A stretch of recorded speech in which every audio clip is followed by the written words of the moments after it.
What up, everybody? I am your host, JP, and this is my co-host, Josh. Hey, everybody. And welcome back to another episode of the FilmBros podcast.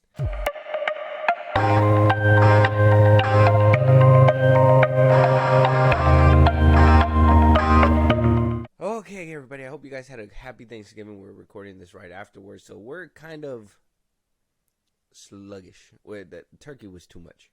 Too much turkey? What? Man, did you not have enough turkey? I didn't have enough turkey. No. I wish I had more. I don't know what it is. I think the turkey came out good this year. Yeah. Sorry. Shout out to all y'all out there who probably had some dry turkey. Yeah, unfortunately. And you guys had to suck it up and eat it. Oh, yeah. Because the family members were watching you. Just one of those people that be like, man, I didn't really like this. I don't like stuffing. I've never liked stuffing. And I think it'll always be like the grossest thing on the plate. It depends who makes it. There's times where stuffing's good, but then there's times where I'm like, oh, who made this? And then you gotta have an eye to make the turkey too. I think people who don't know how to make turkey is like, don't make the turkey. Don't do it. You're just gonna ruin everybody's time at the party if you don't know how to make a turkey. If you don't know how to make a turkey, don't do turkey. Do something else. You know what I wanted to do? Find the fattest chicken and make the biggest rotisserie chicken, but couldn't do that. I would have done it myself. Choked out the chicken myself. That sounded bad. Pause. Oh my goodness. But either which way, happy Thanksgiving, happy late Thanksgiving to y'all. Yes. If you guys seen our posts on our socials, you guys know that we're thinking about y'all. We probably should have put it in our video on Thursday, but hey, it is what it is. So happy late Thanksgiving. Yes. Happy early Black Friday or Cyber Monday, whatever you guys go for. Mm-hmm. But to get things started, we're going to talk about somebody that maybe you probably don't know, Josh, and that is Susan Sarandon. Now, I know. Who? No. I know. You're like, who is this bitch? But you probably seen her before. She was in Blue Beetle. She was in that new Hulu movie, Maybe I Do. She's been in a lot of movies. She was the mom in Tammy. She was in That's My Boy. The Lovely Bones. She was the mom in The Lovely Bones. She was in Speed Racer. Okay, well, I know. Etc., etc. She's been in a bunch of movies. She's been everywhere. Now, I know what you're thinking. Why are we opening up talking about this bitch? I don't even know who she is. Well, I'm going to tell you. I'm going to run it down because it's going to pertain into the category or the topics that we're going to be talking about in a second. And you're probably going to have a lot more words for those. Yeah. So, Susan Sarandon was dropped by her production, or not her production, her agency, her casting agency, her manager to put it more plainly. UTA, they dropped her because she was at a pro-Palestine rally in New York City, basically speaking about it and being pro-Palestine. Now, this Israel versus Palestine situation is a very touchy subject, and you know what? We're not going to say whose side are we on. We're not going to do anything like that, but we are going to talk about the films that are being affected because of the fact that these actors and actresses seem to be pro one side. Yeah. So she is one of a few. Now, her name didn't make headlines because she got dropped around the same time another couple characters got dropped, but we're going to talk about that in a second. So she is just one. I know that Mahad Dakil, one of the agency's board, he basically put on his story saying, you're currently learning who supports genocide. Coming back from all these other people that are supporting. I know Tom Cruise's agent said that he was supporting pro-Palestine. I know there's a few other people that have been pro-Palestine. Somebody more well-known that you're probably going to be like, I know exactly who that is Melissa Berrera. Melissa Berrera. She is the head actress in the Scream franchise right now. Scream 7. She basically got removed from the movie, got dropped from Spyglass, which is a production company. Yeah. Dropped by Paramount, dropped by Spyglass, and dropped by her agency as well. For putting out some comments alluding that she's pro-Palestine. And not even alluding, she plain out said it. One of her posts said, Gaza is currently being treated like a concentration camp, concerning everyone together with nowhere to go, no electricity, no water. People have learned nothing from our histories and just go like our And just like our histories, people are still silently watching it all happen. This is genocide and ethnic cleansing. Yeah. So that's what she decided to say. She put that on Instagram. Mm-hmm. Mm-hmm. And then after that, they dropped her like a hot potato. Oh yeah. For the movie. This, yeah, it unraveled so quickly. This whole thing, because she put up what she put up, and then the headlines just started. Like, I guess when she put that up, everyone was just like, "We gotta drop this chick," and then they dropped her.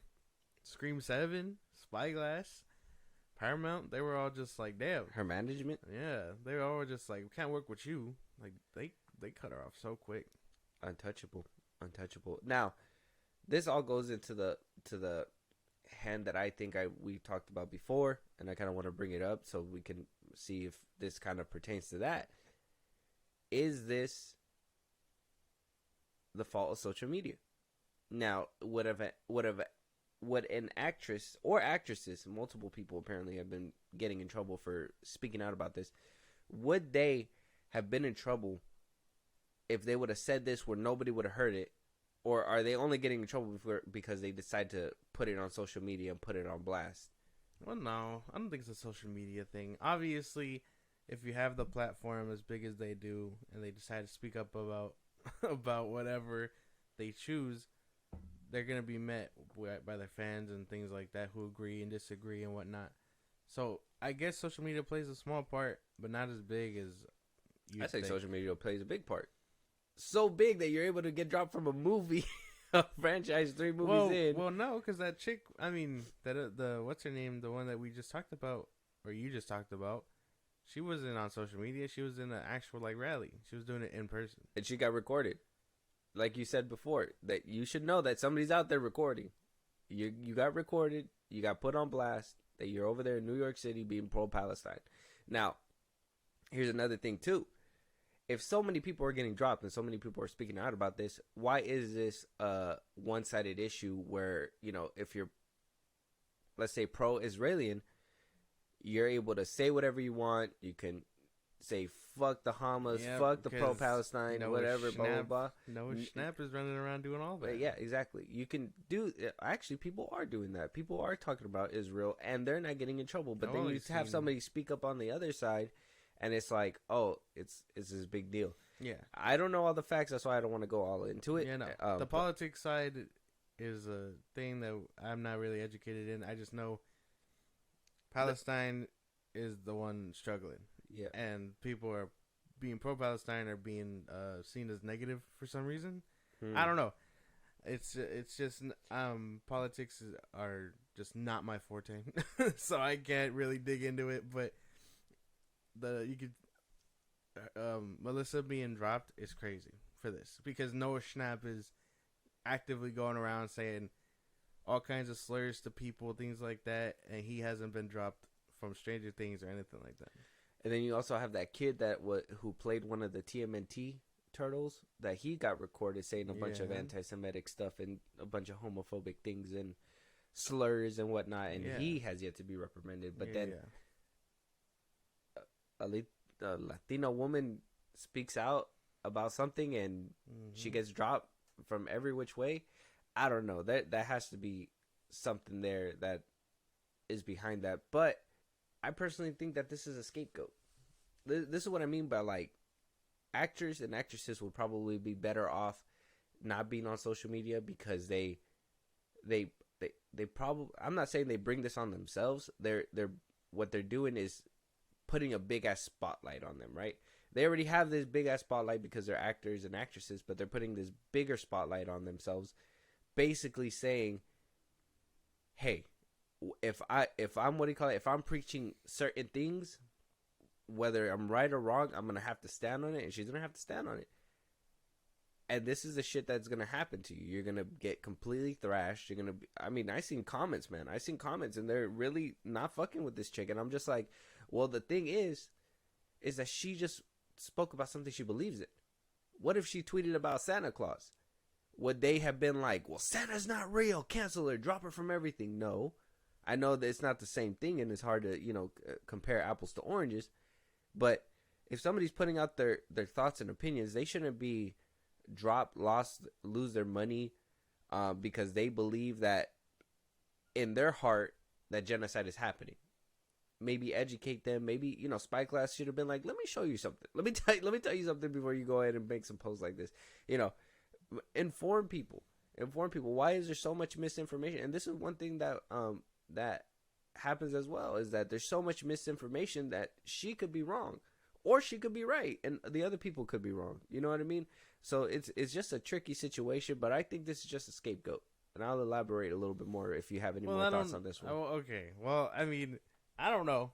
Obviously, I really think it's a lot of just. I don't know what makes a studio think that though. Like, why is she in the wrong for saying what she believed in, regardless? Because if this was a pro-Israel like stance, she probably would have kept her job. You know what I mean? But because she spoke out against the interests of that they are in, I guess they dropped her like a hot potato. It makes no sense. Because again, Noah Schnapp, he's just going around saying whatever he wants. He's being a bigot all over the fucking social media, and people are eating that shit up. There's clearly a disconnect. Yeah, there. it makes no sense. Spyglass, Paramount, like I saw what Spyglass put out about this, and then there was the whole what the director said for Scream 7. It's insane. So why is it a scapegoat? What are you talking about, bro? Okay, hold on. Yeah, even the director, he came out and was even saying that he put out on Twitter basically putting a heartbroken emoji saying everything sucks, stop yelling, this was not my decision to make, because she had gotten dropped. And Spyglass, they did put out that little comment basically saying they don't condone it, which, I mean, that's what they said right here. We have zero tolerance for anti-Semitism or the incitement of hate in any form, including fake references to genocide, ethnic cleansing, Holocaust distortion, or anything that flagrantly crosses the line into hate speech. The company statement reads, I mean, she did allude to those things. She did. The thing is that I personally think it's a scapegoat because they knew that they weren't going to get another one of their actresses back.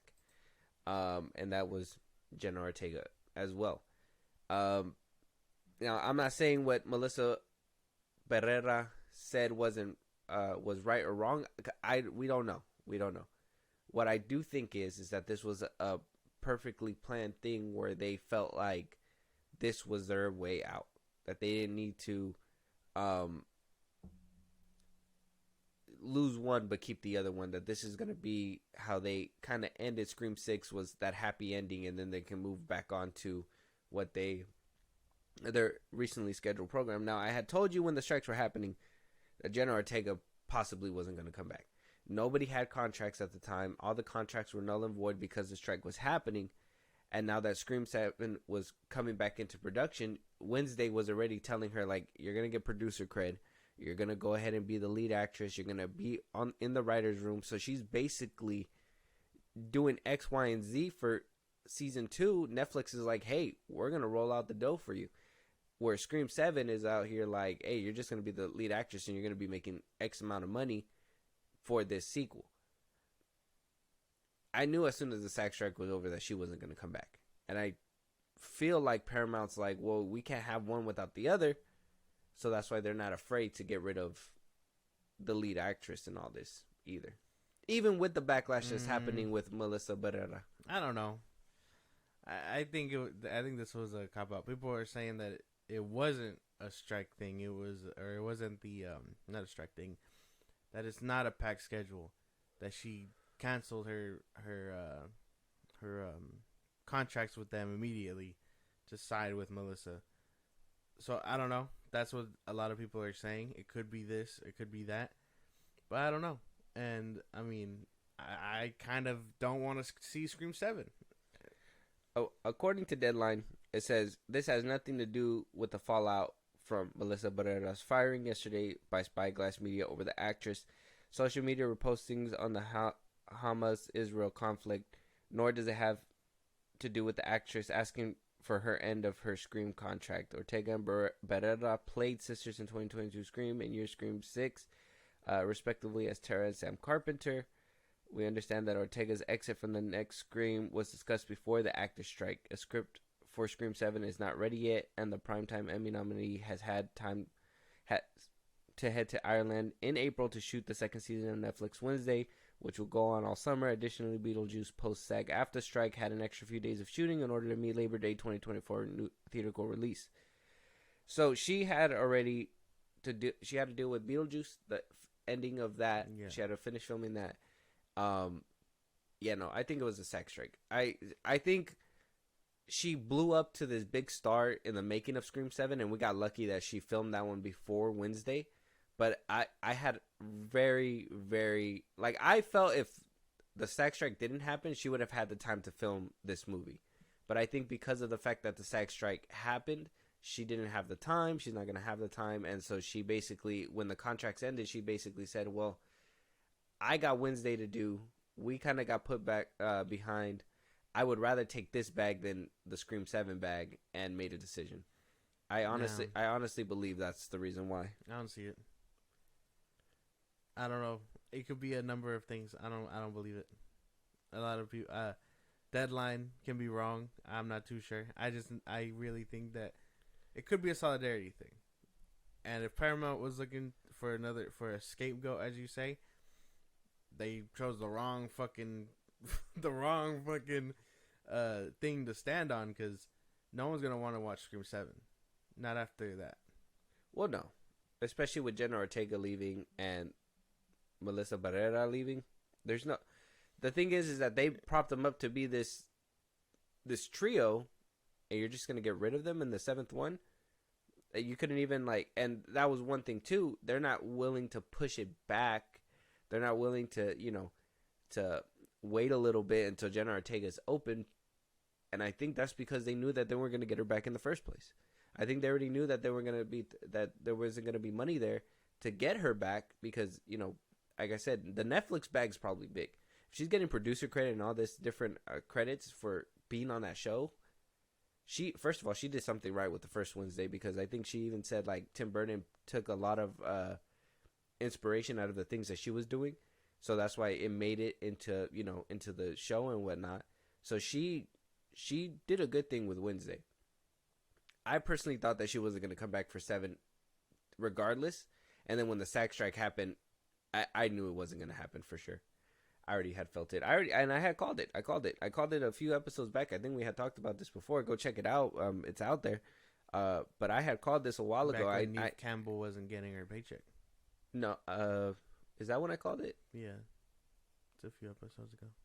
Oh yeah, you're right. And then we talked about it again. I think during the SAG strike, when right in the beginning, when they had went on strike, and I was like, no, a lot of contracts are going to be null and void.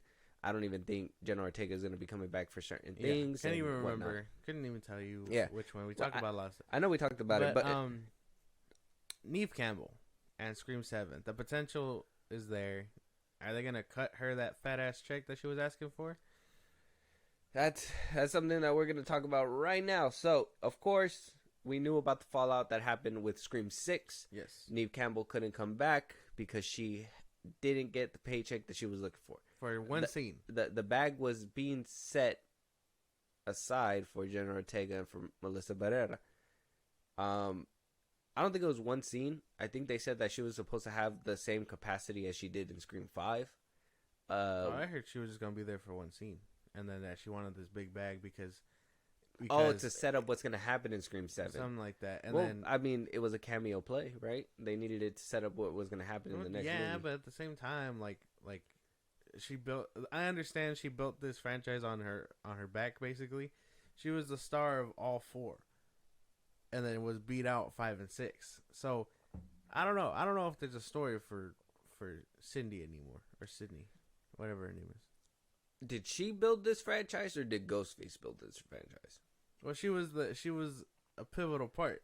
And Ghostface, I mean, has been multiple people. So, yeah, he's a good killer. But, I mean, can't have a good killer without a good victim. Some might argue that she got played out by the third one. Nah, but I mean, the third one in general is garbage. I love the good. First of all, don't ever say that again. It is in my presence. It's the worst. But the four. thing, Four is better than 3. We're not ranking the 1, Scream 4, franchise. 3, 2. Why we're not? What? Excuse me. Did you start from the bottom to the top? No, that was like top to bottom. 1, 4, 3, 2. Yeah. 2's last. Yes. 2's worse than 3. Yeah. You don't watch movies.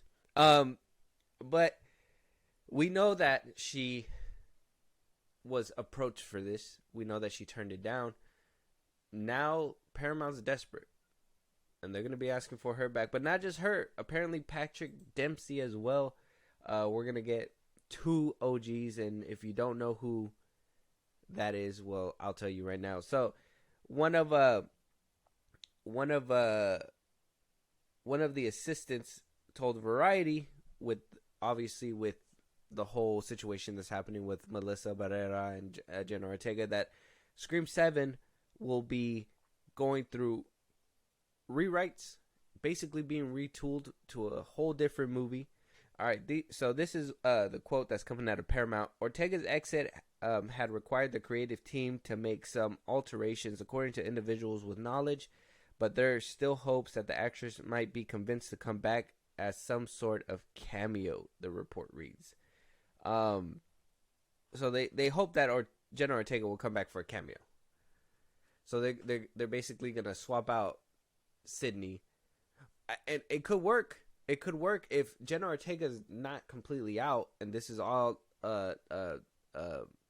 in my opinion, a plan to basically get the bigger bag, because the SAG strike basically pushed them both back, and she's completely willing to come back if the scheduling conflict is resolved.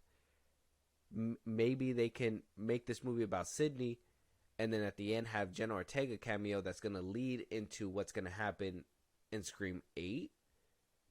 And maybe by then Melissa Berrera will be out of this whole firestorm that she put herself in. And man, that's even if Scream 7 is good, weathers the storm, because I don't think people are gonna watch the movie. Yes and no. If Campbell comes back, I think people will come back. Oh, fuck that. I think people will come back. I think people will come back because she's the OG. I think it'll bring a lot of people some interest. What is there? If they connect it properly, like I told you, if they connect it properly, it'd be like, okay, this is her story. Scream is basically trying to get her back to New York or whatever, where Jenna Ortega and her is at. And by the end of the movie, you see Neve and Jenna kind of like bump into each other, like, hey, I haven't seen you in so long. And then next thing you know, boom, Scream has them both there for Scream 8. That'd be an insane setup that nobody would have seen coming. Nah, man, I don't know. I don't know if there's a story with her anymore. I mean, she made it, and they keep dragging her back, and I don't know why. I don't know if she's necessary to the story anymore. They made her necessary. She didn't really need to be necessary since the very first one. I mean, maybe the second one she was necessary for, and then by the third one it was kind of like, well, you guys are running out of family members. The fourth one was like, really, you guys are really running out of family members. So I would have thought that they would have. I mean, they could keep her if they go a different direction that's not family member related. That's the thing. If they go in a different direction and she can bring back that energy, I think it could happen. Nah, I don't see it. See, I don't know. Maybe it's just me, I'm just uninterested if she comes back. But well, yeah, because Jenna Ortega and Melissa Berrera, to you, it's like bringing what I had said before. It's like bringing the old lady back. But for me, it's nostalgia because I actually enjoyed this character. But to you, it's like, well, I'm losing my eye candy in the middle of all this. Like, at the same time, the lead actress, who's doing really good, also she's really good looking for her age and all that stuff. You're probably like, well, damn, like I'm losing all the interest that is bled into this franchise. Well, no, but I like the other two simply because like the kills and everything else fall in line. But I don't know. See, I don't think Sydney has a story. I honestly preferred the connection that Melissa's character had to Billy and all that. Like, I wanted them to keep exploring that. But I mean, now that that's out the window, I kind of don't It fuck was with it was cool in the first one. To me, it got played out in the second one. Now I thought it was cool that it was like creeping in by the end of the movie, but I was like, this fool, he didn't even die old. Why the fuck he look old? Like, and there's a few things that I was just like, I mean, I still love the franchise. Don't get me wrong. There is a couple things that I'm just like, well, they could have probably went a different direction with this, but it's okay. Nah, man, I don't think she has a story anymore. I think bringing her back would be kind of a mistake. And then again, I don't know if people are gonna watch it simply because of Melissa's whole thing. Assuming people are informed and stuff. All the politics surrounding it, Spyglass saying what they said, the director not having her back. Well, I mean, if people are or people are pro or against it, then people would actually watch it that she's not in there. Because if they kept her in there, you'd have a lot of people with the backlash saying like, "Oh, we're not gonna watch this movie. You're peddling a pro-Palestinian person in that movie." So you might have some people that might be cool with it. But Spyglass, I mean, sounded woefully ignorant in their statement and stuff. How is that ignorant in their statement? They were that's a bold thing to say. Well, yeah, I mean, because they were like false things of genocide and all that, but I mean, the evidence is there. You know what I mean? Like, without touching too heavy on the politics, it's all there. Yeah, but so there is no eluding when it's all like happening. They just don't want to face that fact. You know what I'm saying? Okay, it sounds like you're going into the whole Palestinian thing, and I don't want to get into that. I don't want to say that we believe her, or we don't believe her. Well, no, but that's what I'm saying. The thing is that if they rightfully say, well, your interest on the line with us, it's kind of like saying, hey, I'm gay and I'm gonna work at Chick-fil-A. Our interest on the line. I'm not gonna allow you that, regardless of what you think is true or what's not true. Our interest on the line. You're not gonna work for our company. That's basically what they're doing with her. You can be gay and work at. I mean, you can, but I mean, it's a Christian company, and they don't, And we like, take my order. They're not refusing people at the window, but apparently there's some people that are boycotting Chick-fil-A. Like, oh yeah, we're not gonna go there. Why wouldn't you want a nice, good chicken burger? I don't know if this movie's gonna see it. I think they've shot themselves in the foot. I don't know if people are gonna watch it. Yeah, for sure. All this news is probably gonna hit hard, and then I'm pretty sure general audiences that don't know this stuff is happening, or maybe they might, because I think it's probably gonna hit the news that she's pro-Palestine or whatever, because that obviously that's like big talking points for like regular media and shit like that. I think the general audience might be excited for the return of Neve Campbell, especially if they didn't know that she didn't come back just because of a payday and all that stuff. Like, if she comes back and they play their cards right, I think it'd be good. But if they don't, they could just make the story about the last two members of the core four and just be like, hey, man, the other two, they moved away and went into hiding because of all the killing that's been happening. Yeah. And then do what they did with Sydney in 6. Yeah. I think it'll be a rough patch for Scream 7 for sure. I think we can get a better indication at least where the general audience is at. I know obviously Twitter and stuff is not a real place, so obviously you can't really gauge it from there. I know a lot of people that are in the comments that are actually like for Melissa Berrera, but is that the higher part of the population? I'm not too sure. But Patrick Dempsey making a return might be good. He was wasn't he in Scream 3? I think it was Scream 3. He was the cop in Scream 3. Mm-hmm. Yeah, Patrick Dempsey. That could be cool. Yeah, but I mean, I don't know. I think I don't know. They got rid of half the people, or they got rid of Dewey and all that. I speculated why you might not be interested in this movie. Can you tell me why? Besides, if obviously, let's say Scream 6 ends the way it did. Yeah. Basically, the ties were tied up, if you think about it. Everybody walked away happy. By the end of it, Scream was done.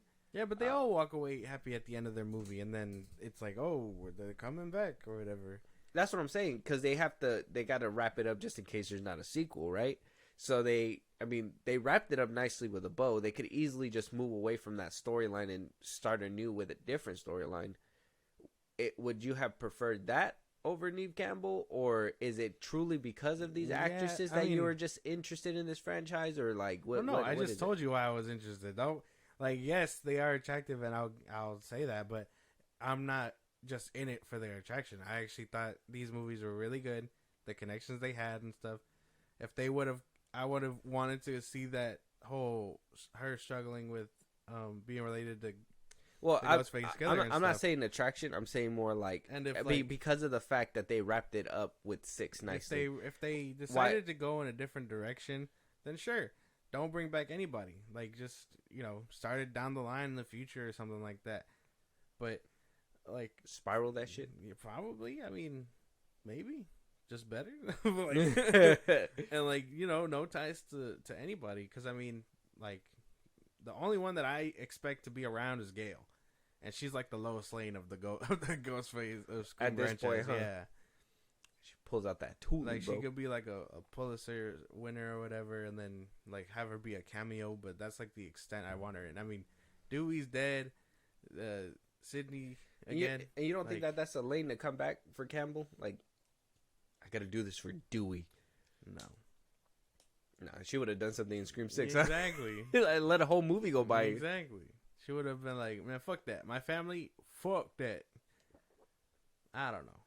I don't know. I don't think there's a story there for them anymore. It's going to be a hard resell. I think with all the backlash that happened, we could see Melissa Berrera hired back on. Maybe. We could, only if the potential's there. I mean, we're seeing what's happening. Said, bro, and the director not standing by her. The director standing by her. Would she want to come back? I mean, he tweeted out saying that it sucks and it's not his fault.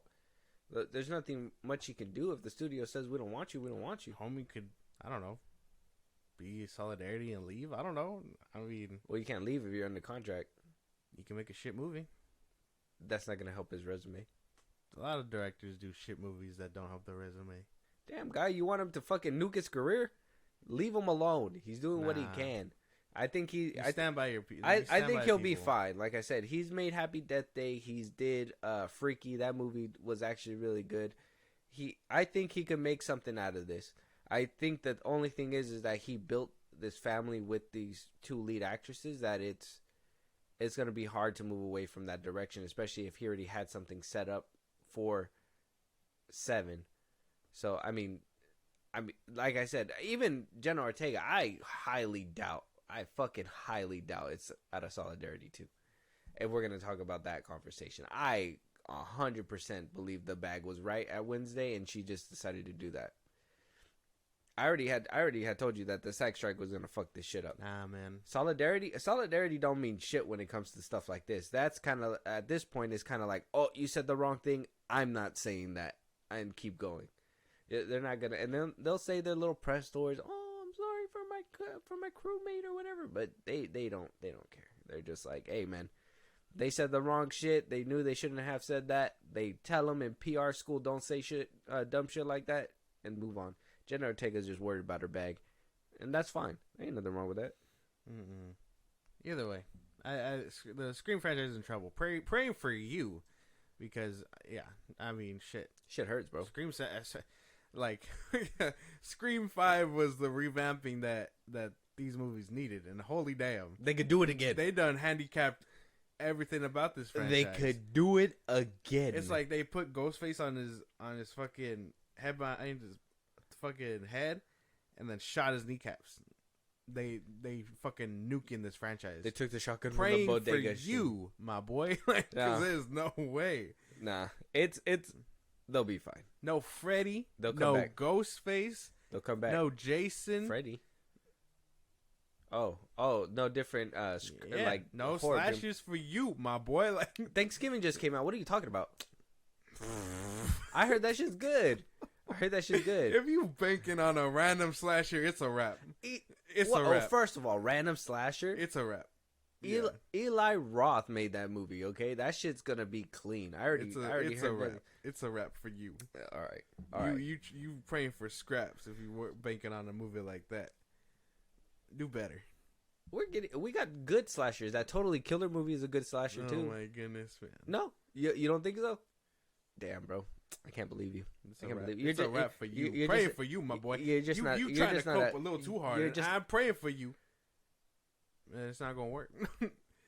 This Scream 7 might be the last, so hopefully, for your sake, I hope it's good. Otherwise, Scream 8, it's a wrap. This is your Five Nights at Freddy's comeback, huh? This is you. I have my comeback. It dunked all over the Saw franchise. Huh? Dunked? Yeah. On its first movie? Yeah. Was a bullshit ass fucking story? Yeah, okay. Dunked on it in the box office. Huh? That's all that matters. Not really. There's been rumors about 11 and 12 for Saw. I'm just Five saying. Nights at Freddy's I'm is just getting saying. a sequel. I'm just saying. Everybody loved that new Saw movie so much they can't wait for the next sequels. But it hasn't been lit up. No one said anything I'm sorry. about The it. 10-year-olds in the comments loved Five Nights at Freddy's. I'm happy you're one of them. Man. Dunked Anyways, this is getting too heated. No. We gotta move on. We gotta move on. We gotta move on. All of a sudden, no. Because all of a sudden, it's a thing now. Oh, no, we gotta move on. No, we gotta move on. my God. We're moving on.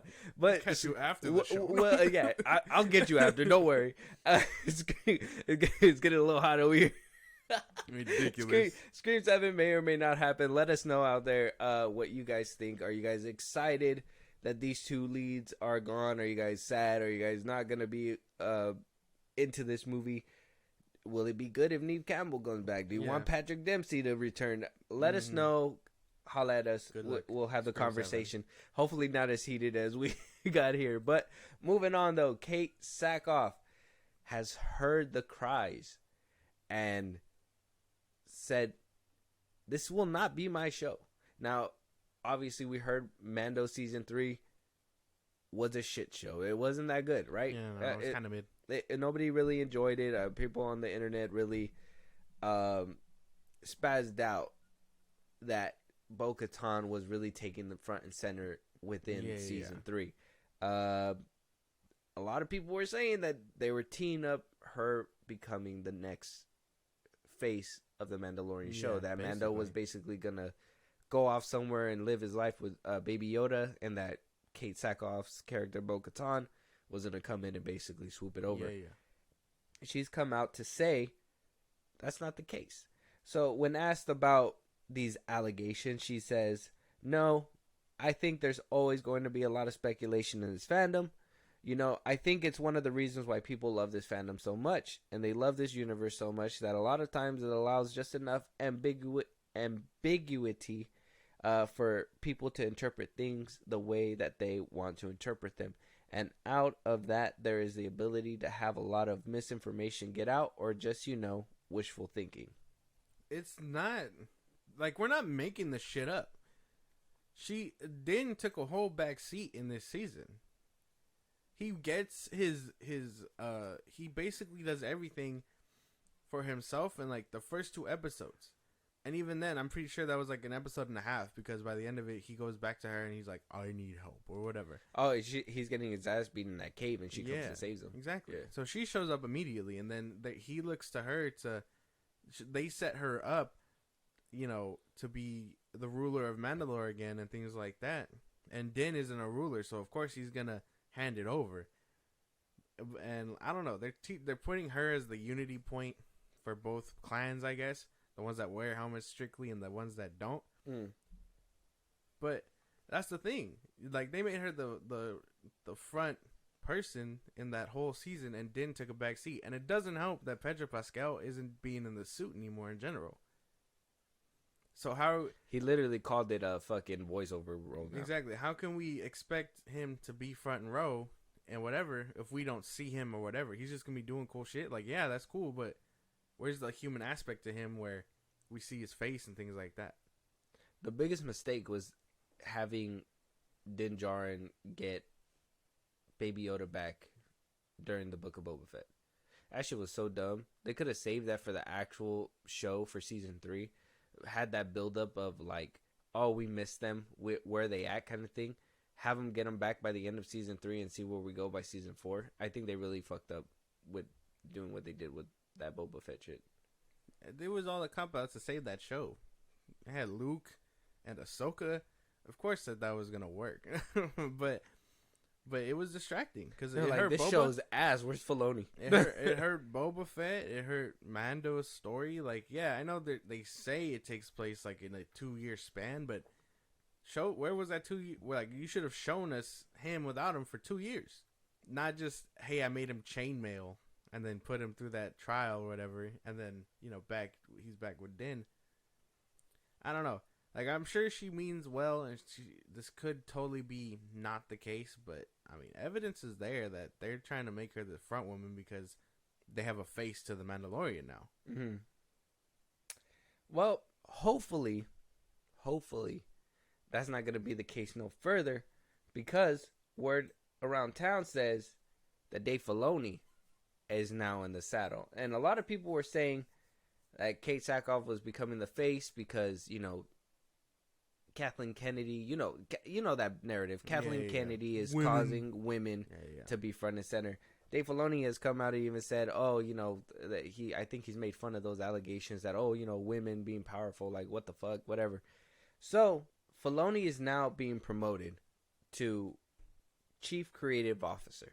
And hopefully Kate Sackhoff can beat these allegations of trying to make it her show after Filoni comes in and does his job here. Now, Chief Creative Officer, according to Filoni, he was talking to the Direct, and basically going over how Star Wars is going to make their big comeback to the big screen, and that these shows are basically going to pioneer its comeback to the big screen, which obviously we know Filoni's getting his movie. Okay. We know that Rey Skywalker's coming back. She said that Palpatine, the whatever. Nice. So we're going to be seeing some of that. But Filoni had this to say when asked about the future of Star Wars and his role involving that. He tells Variety, in the past, in a lot of projects, I would have been brought into it. I would see it after it had already developed a good ways away. In this new role, it's opened up to basically everything. It's opened up to basically everything that's going on. When we're planning the future of what we're doing now, I'm involved at the inception phase. He goes on to say, I'm not telling people what to do, but I do feel I'm trying to help them tell the best story that they want to tell. I need to help across the galaxy here, like a part of the Jedi Council almost. He goes on to say, to truly help filmmakers, it is really important for me to experience it firsthand. I can also lend a perspective on the challenges that telling these stories will present. I feel more capable of actually being helpful outside of saying, well, Jedi are like this and Sith are like this. And then he says literally hours that he, at the narrative level, he, as of right now, he sees LucasFilm and basically helps the filmmakers make the best story that they can. But now he's going to be in this inception phase where the birth of the story is going to be with him. And he'll be able to say, hey, we're not going to do this because this happened in XY time or this time or whatever. So he's going to really be involved. He's going to be like the one laying out the map. I'm down with that. I guess that's fine. I don't know if that's going to take away from him doing other shows and things like that. But that's cool. Probably not. I think he'll still do like the whole directing to polish off his skills. I can almost definitely tell you Ahsoka didn't really do him any favors when it came to his directing. I know Kennedy, it really vouches for the volume and, people using that. And so she really pushes for that. I think that hurts a lot of filmmakers. So maybe he can be there to basically say, well, the volume will work with this, but the volume won't work with this.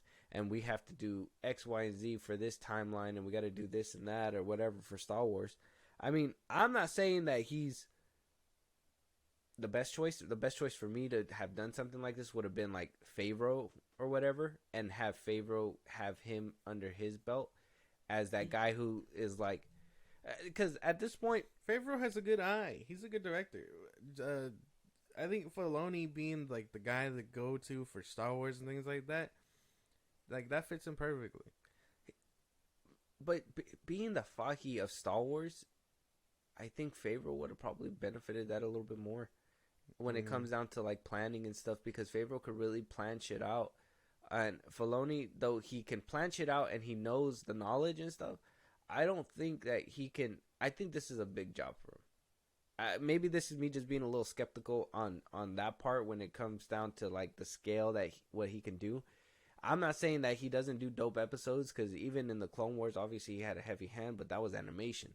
This is live action. This is something that takes years to perfect, and you see the growth as every show passes on. But then also you also see the little mark, the watermark that these directors have on every single series, right? Well, yeah, no, but I don't think he's not taken away from the creative like vision they have. I think he's just like, hey, this story needs to be this way, because if you're doing it in, I don't know, the Clone Wars time, you know, they say that takes 3 years. By the end of it, it has to be before the Purge or something like that. Regardless. So he's basically James Gunn to Star Wars. Feige to Star Wars. Like, he's not, like, him being the creative person is overseeing the bigger map is where he should be, I think. And then just take him away from projects so he doesn't keep doing the whole nostalgia baiting and whatever. Because Favreau has the eye. Favreau has a better eye than he does. That's what I'm saying. I think Favreau would have probably had the role. No, better. man. One is a visionary in the sense of story and planning, things like that. One is a visionary behind the camera and things like that. Favreau's the former. Or the latter. Yeah.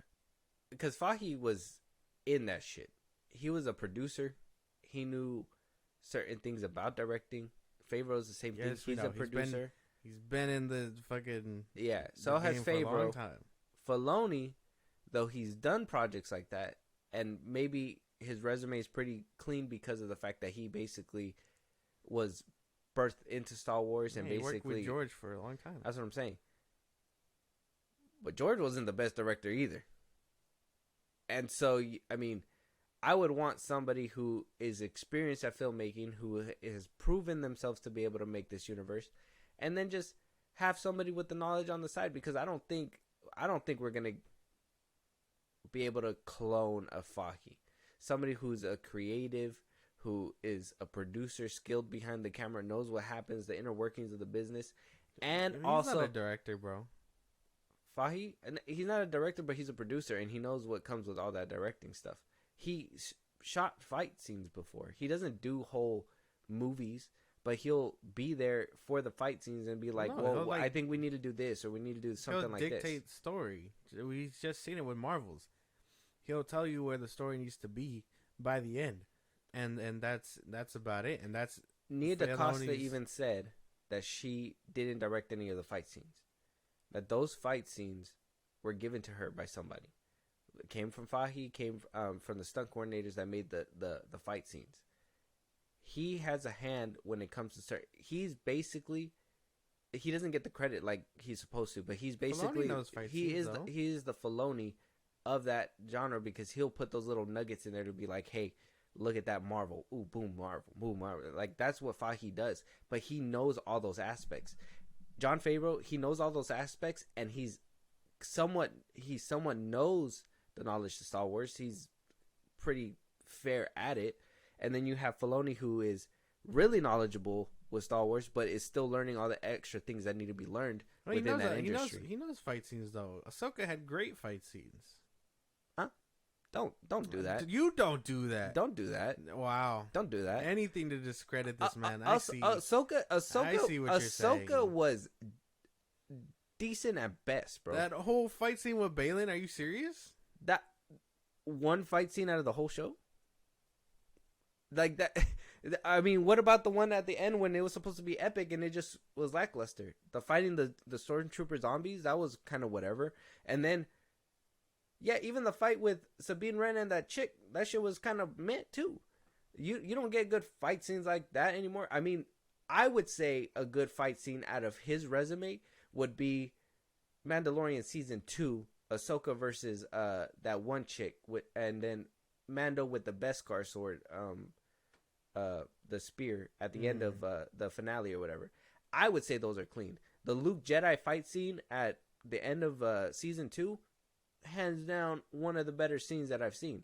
But Ahsoka doesn't even compare to that stuff, which is insane because she should be the one who does all that flippy, does all this crazy stuff. She fought in the Clone Wars. She should be this crazy ass fucking fighter, and she barely scraped the surface in this show. My goodness. So in my personal opinion, I think the fact that it's live action, he doesn't know how to translate it right. And I think he needs somebody who is experienced with filmmaking to do that. And if maybe he is that creative powerhouse and they're like, well, you're not going to touch a lot of filming, only the ones that we need you to. And he's basically going to pump that out for different directors. Though in theory it sounds great, but every director is still going to leave their watermark on there. That's going to be the problem. Well, yeah, every filmmaker is going to have their touch to it, and that's the thing. We can only hope that he does what he's supposed to and just map out the story and not play a big hand in everything else. And that's what I'm saying. You need somebody who can play a big hand in those things. That's my point, is that you need somebody who can not only be there at the birth of Inception and write this map out, but also be in that room and be that heavy helping hand that is going to make sure. We don't know because every single production in the Marvel Studios, at the end of the day, what do you say? That's Fahi. What did it need to cost to say? Fahi's movie. Oh, this is Kevin Feige. The birth of Fahi. The good, the bads, it's all on Fahi, right? Everybody says that that's the guy because he has a heavy hand in the watermarks that happen in these movies. But then you have other movies where, I would say like the Twilight series. I just watched them recently. But again, every single movie, because it's by a different director every single time, though the story is similar, the vision in the movie is completely different. Like you could tell, like the vampires change, the way that they're handled with their skin changes, the way the eyes change depending on whatever, and then it's made sense later because I think by the end of the series, the same director did the last 2 movies, and then there was one that worked with him that did the Eclipse or whatever, and basically had a singular vision. But it took movies and different directors that leave different watermarks on those films. I just think that they need somebody who's going to leave that same handprint like Fahi does. Maybe Filoni has it in him. I don't know. But I would have preferred, preferably, and this is probably going against what I said before, but Filoni, after seeing Ahsoka, is what kind of makes me wobbly, the fact that he's getting this position. Okay. I guess we're gonna have to wait and see for the next movie. Why do you need remember stuff in an Ahsoka series just so you can be like, oh look, remember the Clone Wars happened? Like, bro, like we moved on already. Give us something different. Give us something new. We don't need to see that again. And on top of that, though, it was nice. It didn't really make sense of the overall story. It just didn't, and that's the sad part. Regardless, we're just gonna have to wait and see for the movie. It's all speculation. Yeah, Filoni's gonna be interesting, an interesting choice. Whether it's good or not. If he does wrong, I mean, it shows that I was basically right since the jump. That he's not that filmmaker. Well, that and that like him and Favreau shouldn't be in a higher power like Kathleen Kennedy. I've been saying that since. Well, he's not a Kennedy like. He's not in that caliber. That's not the same thing. If Favreau and Filoni were given the keys like Kennedy is, basically how James Gunn and Peter Safran are, that'd be different. I think that they would do wonders. But he's not only still taking orders from Kennedy, but now he has to be that brain to. That's why I'm just talking about a higher position than what he was. Because people, that's what they were saying. They were like, you should give him the keys and stuff. Well, this is his first key in the door, or the first door of many, I guess, before he even gets up to Kathleen. What do you call it? This is probably a test in the waters, and if he's not performing here, Kathleen will be like, hey, man, you're kind of shitting the bed. I gave you this position because you said you could do it. The fans think you can do it.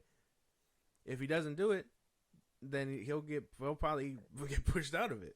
Yeah. And Kathleen, again, she just greenlights it. All now she has to do is, hey, I greenlit, I don't know, a Rogue Squadron movie. Make it fit in the timeline, Dave. and Dave does it. Well, that's what I'm saying, right? And then is he going to be able to be like, well, this movie doesn't make sense in hindsight because we had this and this happen in the universe, and what if Kennedy's like, still make it happen? So now he has to figure out a way to make it happen. Exactly. And it's like, well, that's what I'm saying. So, I mean, he could still be tainted and hindered by Kennedy. That could be a factor now that you bring that up. But you would think that he would be able to weave that thoroughly if it's something that's being greenlit. Oh yeah, I'm sure he'll figure it out. But that's the thing. It's more about I does think he deserve the position? I do think that he needs more either more honing, or he needs somebody next to him to have those films down. Well, I guess we'll wait for the movie because they'll figure it out. Well, hopefully somebody that we see in those movies, and let us know out there what you guys think about Filoni getting this new position. But somebody that we hope to see in that movie is maybe a recasting of Baylan Skoll.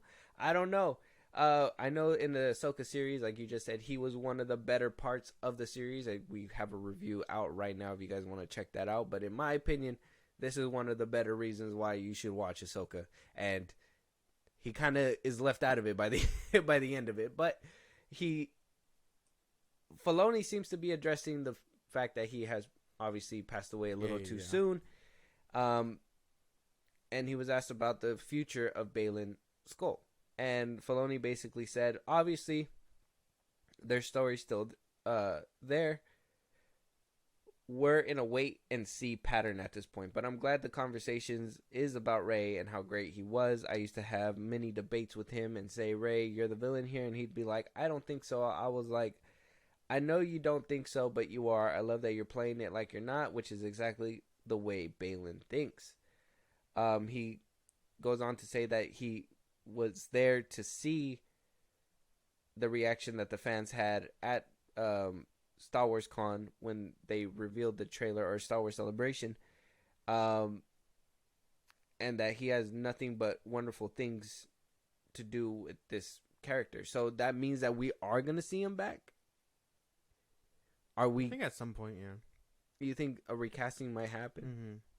I don't know who they'll get to do really good as he did, but I mean, they can try. Would you be down for a recasting? I would. Or just leave him to be a grifter in the galaxy? No, I think a recasting is necessary, because I mean, he did interesting stuff, and the fact that he passed is very sad. Still very sad about it, but the character should either live on, either recast it, or animation. Explore what he was doing for, like, I don't know, Tales of Jedi or something. Yeah. That's something too. Maybe we could do something like that. See where he was, because we sure as hell didn't get any answers of how he knew it, Anakin Skywalker or anything like that. So maybe we can get those answers with Tales of a Jedi. Something like that. Give him like an small animated short or something, just exploring what he was doing with the Mortis gods and stuff. And here comes Star Wars being like, well, if you want to know what's happening here, you got to watch Tales of a Jedi. More plug. Welcome to Star Wars, guy. I want to see more stuff. That's a good way to put it. Maybe seeing him in Tales of a Jedi would be a good way. I don't know about recasting, though. Like you said, I don't think that they can find somebody who has that the gravitas to pull it off. Yeah, I mean, they'll figure it out, but the fans get Alfred. The fans are gonna. The Alfred from Christian Bale's universe. He's old. Oh, he's old and retired. Let that man go. Oh, damn, he would have been great. Fuck. Oh, what about Andy Serkis? Oh, here to play the character. He's already. Yep. Yeah. I'm trying to think. Who's another like old man that looks like him? Damn, he has a very distinguishable face. That's the thing. Oh, the dude from. Nah, he has too deep of a voice. John Goodman. The dude from Kong Skull Island. The dude with the camera. Mm-hmm. He was also on Roseanne. I think he would, if he lost the weight and maybe bulked up a little bit. Maybe, yeah. I don't know. It'd be hard to recast Yeah. them. But Tales of a Jedi would be a good outlet to maybe explore it, because that's something that I was genuinely curious about in this show. And if we're not going to really see him again in live action because they don't know how to recast him. And then, I mean, voice acting him, we've already seen it. Obi-Wan doesn't play Obi-Wan in the Clone Wars or whatever. So, I mean, matter. Voice acting could be a close as thing, it can. Yeah. I mean, the dude who plays Count Dooku, I think he plays really well. Even the dude that, like, everybody who plays, I think the only one that sounds completely different is probably Hayden Christensen as Anakin Skywalker. Mm-hmm. But I think Ewan McGregor and the dude that voices his character in the show kind of sound the same. Count Dooku kind of sounds the same. Yeah. Yoda is obviously played by the same dude, so that one's fine. And, yeah. Maybe. I say D. Bradley Baker does not sound like Tamara Morrison either. Well, no. They try. Yeah. They do what they can. But let us know out there what you guys think. If you guys want to see Baylan Skoll, you guys want to see him in Tales of a Jedi, are you guys excited? Did you guys like Ahsoka? I need to ask that again, because apparently there's people here that enjoyed it. Yeah, I did. You're just a hater. I am.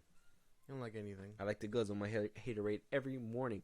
But somebody else that's being a hater, maybe rightfully so, the WGA coming out suing Amazon Studios because they have yet to greenlight a certain show. And you're probably understanding what I'm talking about because of the picture here.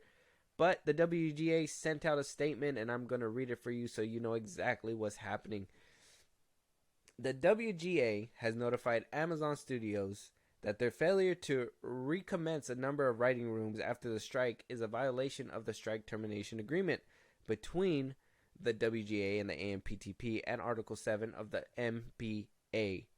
Studios are obligated to return writers to work upon termination of the strike, and writers' personal services agreements were extended for a period equal to the portion of the contract term that elapsed during the strike. The Guild will bring legal action against Amazon and any other studio that violates this STA to recover compensation, interest, or late payments and benefit contributions due as a result of the delay. Now, the show that they're delaying it and the what the WGA is making this statement for, that Marvel and Sony co-production Silk the Spider Society were initialed before the WGA strike started in early May. So they started the writing room. They knew that what they were gonna be doing. They had started the process. They cut it off during the strike. Yes. Now that the strike's back up, they have yet to greenlight that room.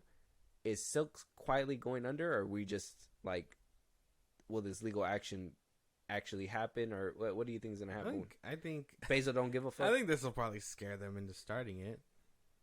But if not, I imagine they'll fucking sue them for not holding up their deal of the bargain. Basil's like chump change. Yeah. Is it chump change? They're gonna be paying them overtime, hours that they should have been there, and then the fees that come with that. Yeah, man. You know how much Bezos makes? I don't think. I mean, even then, he's gonna be like, that's couch cushion change. I'd still be like, hey, man, like, either get them back in or it's coming out of y'all's paychecks. He's like, let me go to the moon real quick to get it out of my stash. Like, he just has everything up there. I don't know. I mean, why isn't this show taking off? What happened?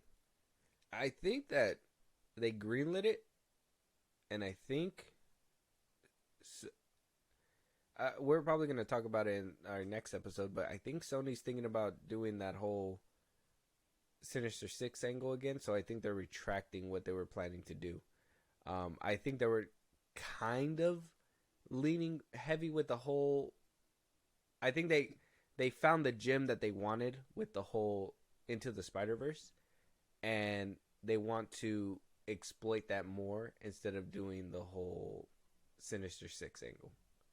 That's just my opinion personally. And I thought this Silk show was going to help with that, but I think the Silk show was supposed to help introduce another big bad that was supposed to be played and then be put into a movie one of these days, when Silk should be the lead character and be basically front and center with all the other Peter Parkers because of the Into the Spider-Verse. So I just think the show is being put in the back burner to be reworked later, if that makes sense.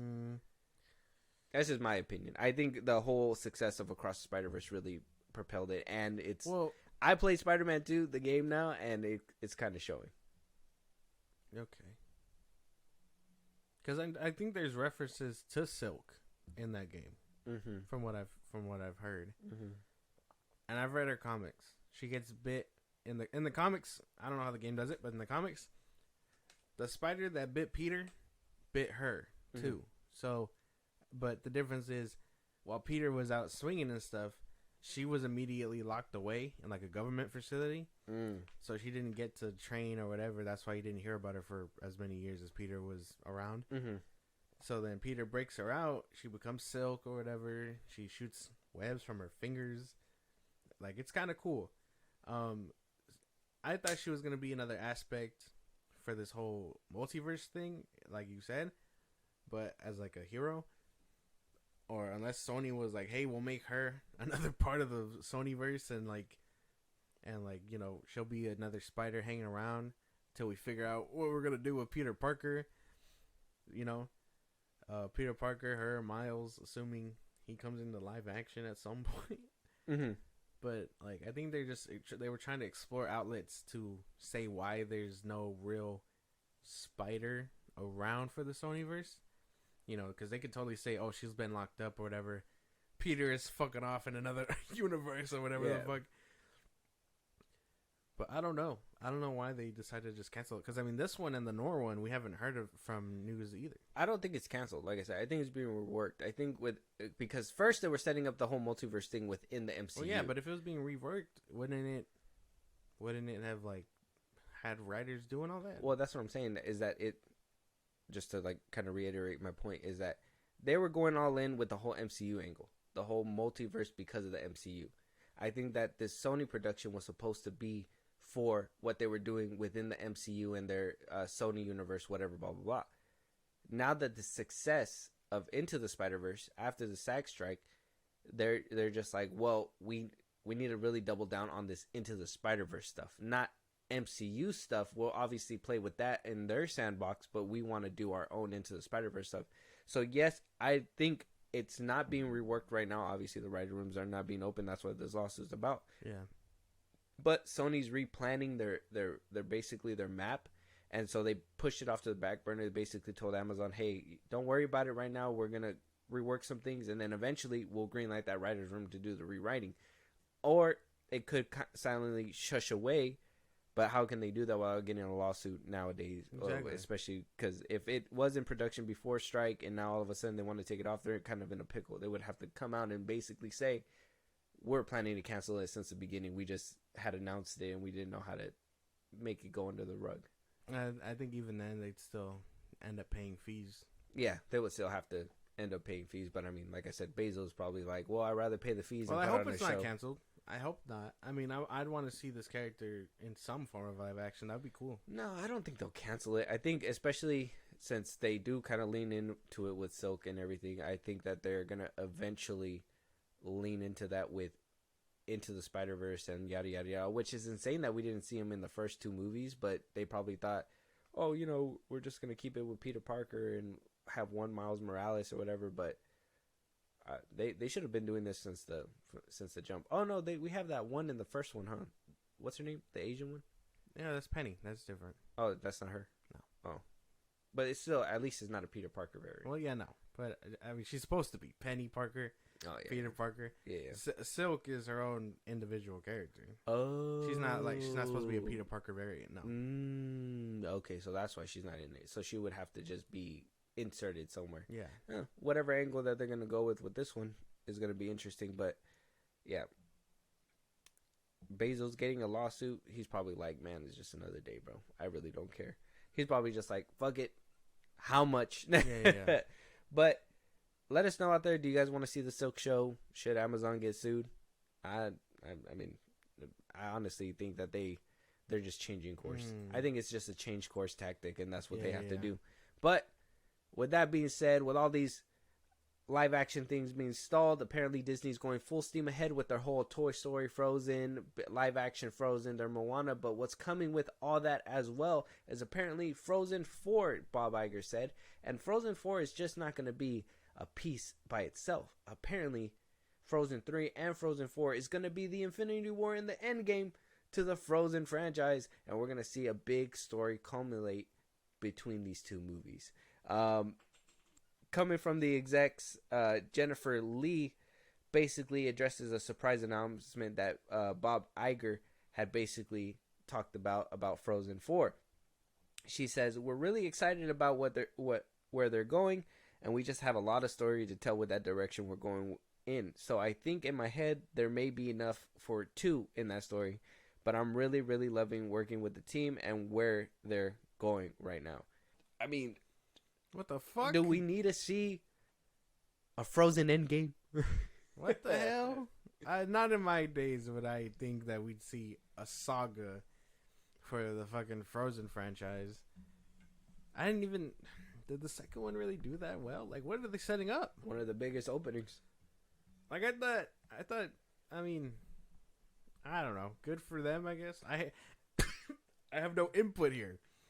I my boy gagged over here. I don't know. I don't know what to say. I don't care for Frozen. I mean, the first one was alright. The second one I didn't really watch, and 3 and 4, you're telling me it's supposed to be like a big finale? What the fuck?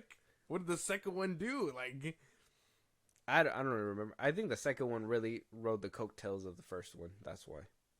And it was in front of like Endgame and all that stuff, the trailer. So I think they really like pushed the marketing, and it made people be like, "Whoa, it has to be as good as the first one." I don't think it was as good as the first one. I don't even remember the second Frozen. I don't think. I know I seen it like one time somewhere. Anywhere. Frozen's not really my cup of tea, but for them to be like, well, not only are we making a live action one, but the third one's in the chamber, but we're also doing a live action Moana. But also remember, Frozen is also going to get 2 parts. It's also going to be Frozen 4. So it's like, what are we doing with the Frozen franchise? What are we doing at Disney where they're saying we're going to scale back on superhero things, and we're going to go ahead and give you guys this eternal spew of just like animation? And even then, it's not good stuff. It's average stuff. Like, I don't remember this. I don't know. I'm lost for words simply because I'm baffled by what they're doing. I mean, if you like Zack Snyder, then you're gonna love that this movie's gonna be filmed back to back. I don't give a fuck. Oh, I don't give a fuck about this being built back to back. Oh, I care about Zack Snyder doing it back to back simply because Rebel Moon is gonna be something great. This isn't. Like, I don't really care for this. What if they bring back Let It Go? Let It Go 2. I mean, I'm just saying. No, it was just... What if it bursts something iconic that you're just like, oh, this is a toe tapper? Oh, cinema. No. Like, what if Martin Scorsese directs? Oh, they gonna give Elsa a gun? Hey, we need you to come to this party around 6. Gets the empty ballroom, shoots fucking her sister. No, it's a perfect setup. We're gonna put him on ice. Elsa, come on. Unloads clip. It's over. Everybody catches a slug in that kingdom. You not my sister. Blah, blah, blah, blah. Oh my goodness. No. That just makes me think about like the potential of other directors doing like animated movies. Like, imagine a Tarantino animated movie. That'd be crazy. Kill Bill animated. Move your little toe. Or move your big toe. Jordan Peele. Nope. Animated. Yeah, that'd be insane. Yeah. No, not a Nope movie. I don't even think that movie made a lot of splash. I haven't even seen it yet. Nope 2. Nope 2. The nopening. Nope. Nope. It's Nope. Nope. Twice as big. Like, Nope. We don't need that. Nope. Zack Snyder animated movie. That'd be kind of funny. Everybody gets guns. Everybody does. And a rocket launcher. Yeah. Mm-hmm. So Frozen. I mean, Toy Story 4 is going to be happening, or Toy Story 5. Who cares about Toy Story 5? We're getting a couple Frozens for all you Disney adults out there, people that love Disney. I don't know, man. You got thoughts on any of these Frozens? No, I don't. Actually, head empty. I don't really give a fuck. I don't really give a fuck about this franchise. The first one was okay. You didn't have to span it all out. You know who I think is getting tired of doing these fucking movies, though? what's his name that does Olaf? Like I feel like he tried to break away because he had his big break with that movie, and then haven't seen him in anything since. Who's the dude that plays Olaf?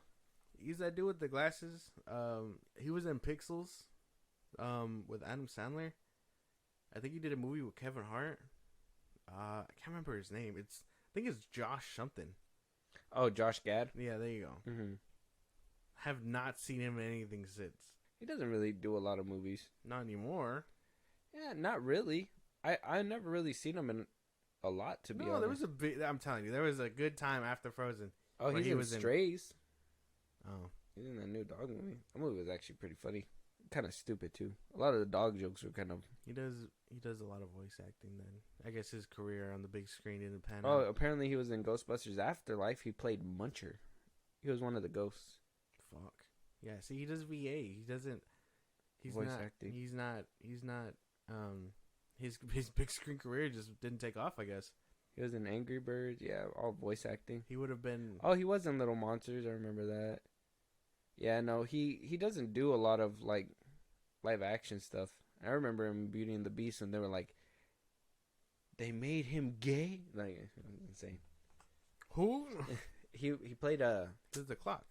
no, he played the Gaston's little Oh buddy. yeah. And then they were like, oh, he's gay for Gaston, and then it was just like, well, you know. Oh yeah, that big controversy. Yeah. See, so I think his big acting career just didn't take off, and then either that or he was gonna get stuck being the new Jonah Hill, just the fat guy doing comedy. I think that's what he was for a while. That's why He would do a lot of like shit where it's just like dumb Yeah. shit. I was like, well, And then he's just nobody not does it like Jonah Hill. he's just not Jonah Hill. He couldn't break away. Yeah. And then Hey, Jonah Hill's trying to get out of that too. You leave him out of it. He's been out of it, and then he makes dumb shit like you people like. Oh yeah. That one was bad. I thought he was in Up, but he wasn't, huh? No. Oh, he was. Yeah, he did good there. Yeah, I liked him in that one, but I didn't like him in that one. I think ever since he decided to get through therapy, he's kind of been And then he went through that scandal where apparently he was telling his girl what to do. I don't know what the hell. I don't think that was it. But moving on. That wasn't an act. So either which way, let us know out there if you're a Disney adult, or if you're excited for the culmination of the Frozen saga. I guess. Fucking no. The Frozen 3 and 4 are going to be happening pretty soon. So if you guys are excited about that, let us know. Obviously, this is going to be the last part of our conversation of this episode. This is going to be the last topic. So before we go, Josh, if you want to let them know if they got a movie for us to review, if there's any topics that we should have been talking about that we have yet to speak on, you guys want to support us in a big way or catch a live stream one of these days, go ahead, Josh.